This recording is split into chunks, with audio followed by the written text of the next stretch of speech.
Guys एक और Sunday and Sunday के साथ आता है सर कैश टेक संडे। बहुत सारी इंटरेस्टिंग अपडेट्स आपके लिए फिर से लेके आ गया हूं टेलको एंड टेक की। टेक के लिए आया हो तो टाइम स्टैम्प ये रहा, टेलको के लिए आया हो तो पहली अपडेट आती है ट्राई की तरफ से। बेसिकली गवर्नमेंट ने एक नई एनटीपी यानी नेशनल टेलीकॉम पॉलिसी निकाली है एंड इसके कुछ यहाँ पे ऑब्जेक्टिव्स निकाले हैं कि इनको क्या अचीव करना है। विजन ये है कि इंडिया को 2030 तक ग्लोबल टेलीकॉम प्लेयर में लीडर बनाना है एंड इसके लिए कुछ यहाँ पे गोल्स बनाए गए हैं, जैसे कि 1 मिलियन नए जॉब्स बनाना, 90% पॉपुलेशन तक 5G कवरेज को पहुंचाना और 100 मिलियन हाउस होल्ड को फिक्स्ड ब्रॉडबैंड पहुंचाना है। ऑल्सो यहाँ पे ये भी बताया गया कि 1 लाख करोड़ यानी अप्रोक्सीमेटली $12 बिलियन ये इन्वेस्ट करेंगे टेलीकॉम सेक्टर में, जिससे टेलीकॉम सेक्टर के एक्सपोर्ट्स जो हैं इंडिया से वो बढ़ पाए। एंड यहाँ पे एक SMF यानी सैटकॉम मॉनिटरिंग फैसिलिटी भी ये सेटअप करेंगे, जिससे जितने भी ये सैटेलाइट इंटरनेट वाले प्लेयर्स आ रहे हैं उनकी सैटेलाइट्स को मॉनिटर कर पाए हमारी गवर्नमेंट। ये मॉनिटर करने के लिए बताया तो ये जा रहा है कि अनऑथराइज्ड एक्सेस को रोकना मेन काम है, लेकिन इसके अलावा और क्या क्या डिटेक्ट होगा ये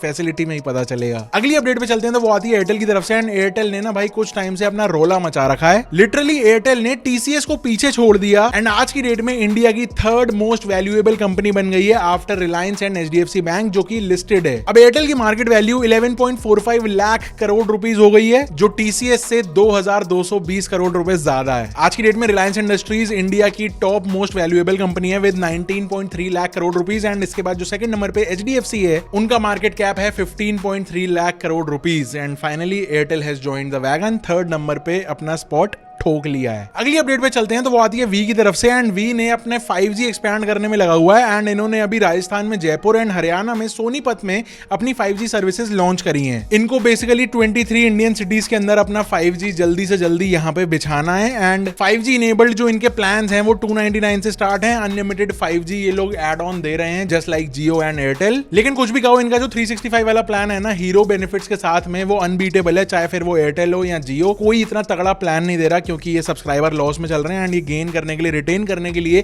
बढ़िया नाइट बेनिफिट्स वाला ऑफर दे रखा है। अगली अपडेट पे चलते हैं तो BSNL ने अपने प्रीपेड प्लान की वैलिडिटी 16 दिन से कम कर दी है। यस इट्स राइट, 1 या 2 दिन नहीं बल्कि 16 दिन वैलिडिटी घटा दी भाई। लेकिन पूरी बात सुनो, 197 का रिचार्ज है जिसके अंदर 70 डेज की वैलिडिटी मिलती थी, जिसके अंदर जो कोर बेनिफिट्स हैं वो 15 दिन के ही रहते हैं, जैसे कि unlimited calling, 100 SMS daily and 2 GB data daily. अब ये 70 दिन की वैलिडिटी को इन्होंने घटा के 54 डेज पे कर दिया है और मजे की बात इसमें से अनलिमिटेड कॉलिंग और जो 100 SMS पर डे हैं वो हटा दिए हैं। तो अब होगा क्या, नए प्लान में 300 मिनट्स की वॉइस कॉलिंग है, इसके अलावा 100 SMS डेली नहीं बल्कि टोटल के 100 SMS मिल रहे हैं एंड 4 GB डेटा, बस डेली नहीं ओनली 4 GB डेटा, बस यही मिलेगा। तो कुल मिला के प्लान के बेनिफिट्स कम ही हुए हैं। अगर वॉइस के बेनिफिट्स देखोगे तो भी अगर आपकी कॉलिंग ज्यादा है, मतलब 300 मिनट्स मिल रहे हैं, 5 घंटे हुए, तो अगर आप लॉन्ग कॉल्स पे रहते हो तो ये वाला प्लान मत लेना, अवॉइड कर देना। सैयारों के लिए ये प्लान बिल्कुल नहीं है।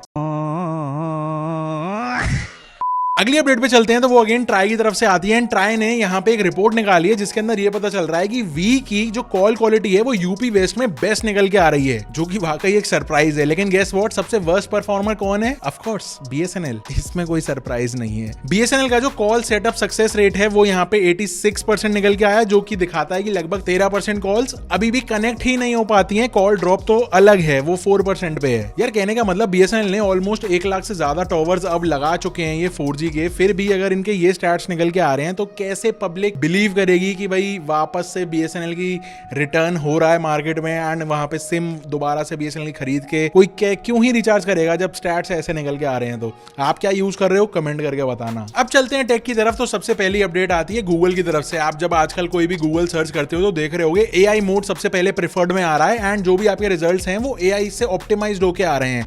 तो इससे गूगल को ये पता चला कि जो डायरेक्ट नॉर्मल सर्चेस आते थे ना, जो सारे डोमेन लिंक्स मिलते थे, वेबसाइट्स के पेजेस मिलते थे, उन लिंक्स के क्लिक्स के ऊपर 8% ड्रॉप आ गया है एंड ये एक तरह से वेबसाइट्स के लिए नेगेटिव इंपैक्ट है। वहीं पे जिन लोगों ने AI वाले ऑप्टिमाइज्ड रिजल्ट्स नहीं देखे एंड डायरेक्ट नॉर्मल मोड में गूगल को यूज किया, वहां पे उन्हीं वेबसाइट्स पे 15% ज्यादा क्लिक्स थे। अब SEO वालों को पता होगा ये नंबर कितना बड़ा है। अगर 15% ज्यादा क्लिक्स आ रहे हैं मतलब मोर सेल्स। गूगल की जो AI जनरेटेड समरीज हैं ये बेसिकली अब 100 से ज्यादा कंट्रीज के अंदर ऑलरेडी एक्टिव हो चुकी हैं एंड गूगल इसके ऊपर एक हैवी बेट ले रहा है। इसका मतलब ये भी है कि ब्लॉगर्स जो हैं, जो टेक्स्ट राइटिंग करते हैं, उनके लिए यहाँ पे एक डाउन साइड हो सकता है इन द लॉन्ग रन, क्योंकि यूजर जब कंटेंट की समरी पढ़ने में बिलीव कर रहे हैं, जब पेज पे वो जाना ही नहीं चाह रहे किसी की वेबसाइट पे, ब्लॉगिंग पे पढ़ने पे, सिर्फ एक समरी जो गूगल का एआई बना के दे रहा है, अगर वही पढ़ेगा तो ये एक ब्लॉगर्स के लिए डेफिनेटली बहुत ही खराब सीन है। लेकिन पर्सनली मैं बताऊं, जब मैं कुछ 15 दिन से यूज कर रहा हूं गूगल का एआई मोड, तो मैंने ये नोटिस किया कि मुझे कुछ स्पेसिफिक लिंक्स चाहिए होते हैं जब भी मैं कुछ चीज सर्च कर रहा हूं या कोई प्रोडक्ट सर्च कर रहा हूं। मुझे मेरे यूज केस के हिसाब से बिल्कुल भी मजा नहीं आता एआई जनरेटेड वाले मोड में। आप बताओ कमेंट करके कि क्या आप गूगल की सर्चेस में एआई मोड पे मजा ज्यादा आ रहा है,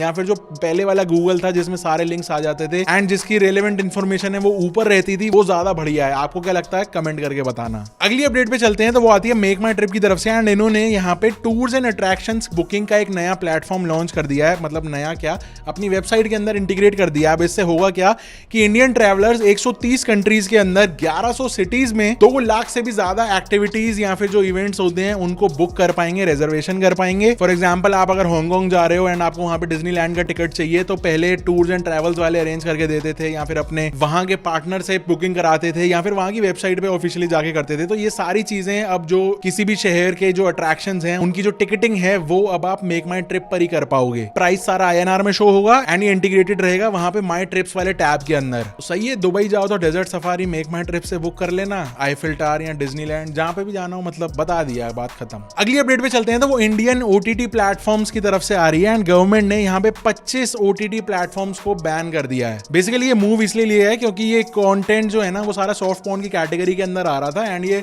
पोर्नोग्राफिक जो कंटेंट है ये गवर्नमेंट बैन करना चाह रही है कि भाई इंडिया का यूथ जा कहां रहा है, खासकर माइनर्स के लिए। जो एप्स की लिस्ट है वो बता देता हूं, ऑल्ट, उल्लू, बिग शॉट एप्स, देसी फ्लिक्स, बूमेक्स, गुलाब ऐप, कंगन ऐप, बहुत सारी लिस्ट है, मैं यहाँ पे लगा दूंगा, वो आप चेकआउट कर सकते हो। एंड ऐसे पिछले साल 18 OTT प्लेटफॉर्म्स भी गवर्नमेंट ने बैन करे थे, एंड अब मतलब कितना कंटेंट इनका बेकार हो गया नहीं, तो इसीलिए कहते हैं बढ़िया कंटेंट बनाओ। इसी बात पे सब्सक्राइब कर देना अगर यहाँ तक वीडियो देख रहे हो तो। अगली अपडेट पे चलते हैं, तो एक सर्वे में ये रिवील हुआ कि इंडिया में आधे OTT प्लेटफॉर्म्स के अंदर अपने सब्सक्रिप्शन कैंसिल करने में काफी ज्यादा दिक्कत आ रही है लोगों को। आयरनी समझ रहे हो, ये पता लगाने के लिए भी एक सर्वे लग गया। Netflix, Amazon prime and Disney Hotstar जैसे प्लेटफॉर्म्स ऐसे खेल खेलते हैं या फिर डार्क पैटर्न्स यूज करते हैं कि यूजर को अनसब्सक्राइब करने में काफी ज्यादा दिक्कत हो। बेसिकली उस काम को इतना मुश्किल बना दो कि कस्टमर सोचे छोड़ यार बाद में करूंगा, एंड इवेंचुअली वो भूल जाए तो आपके पास पैसे आ जाएं। कुछ ट्रिक्स यहाँ पे यूज की जाती हैं, जैसे कि fear of missing out, FOMO जिसको बोलते हैं। 83% यहाँ पे पॉपअप्स दे देते हैं कि आर यू श्योर, कैंसिल और no I want to lose the benefits. इसके अलावा एक फोर्स्ड एक्शंस नाम का भी ये चीज होती है कि आपको जबरदस्ती के फॉर्म भरवाए जाएंगे कि भाई रीजन बताओ क्यों जाना चाहते हो। अरे भाई जाना चाहते हैं तू जाने देना,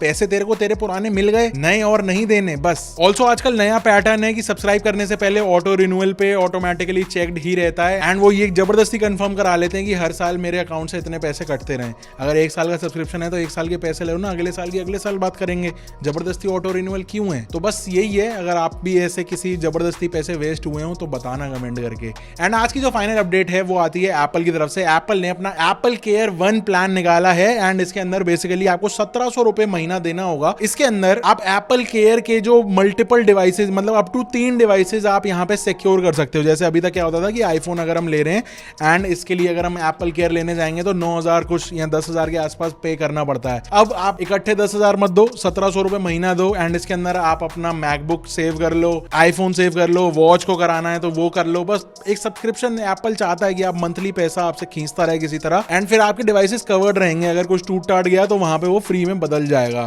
तो मुझे लग रहा है यहाँ पे ना एक लूप होल निकल सकता है कि भाई किसी ने 1700 का ले लिया, उसके बाद अगर ऑलरेडी डेंटेड फोन है तो तोड़ दिया और फिर गए चेंज कराने। समझ रहे हो ना मैं क्या कहना चाह रहा हूँ? समझ रहे हो ना? इसके अंदर battery replacement, unlimited accidental damage repairs, I love it. साथ में थेफ्ट और लॉस प्रोटेक्शन भी कवर्ड है। तो ये प्लान उनके लिए सही है जिनके पास मल्टीपल एप्पल के डिवाइसेस हैं एंड वो एक सिक्योर फ्यूचर चाहते हैं कि गिरने से डर भी लगता है और रिपेयर कराने का बजट भी नहीं है तो, और एप्पल चलाने से डरते हो तो बेसिकली ये 1700 रुपए आपको महीना देना होगा। इसके अंदर आपको और भी डिवाइसेस ऐड करने हैं तो 500 रुपए पर डिवाइस लगेगा पर मंथ। मल्टीपल डिवाइसेस आप यहाँ पे ऐड कर सकते हो। तो ये कुछ था आज के इस पूरे एपिसोड में। आई होप आपको मजा आया हो। अगर आया हो तो वीडियो को लाइक कर देना, सब्सक्राइब कर देना चैनल को। I will see you in the next one. Till then stay safe, stay sarcastic, see ya and good bye.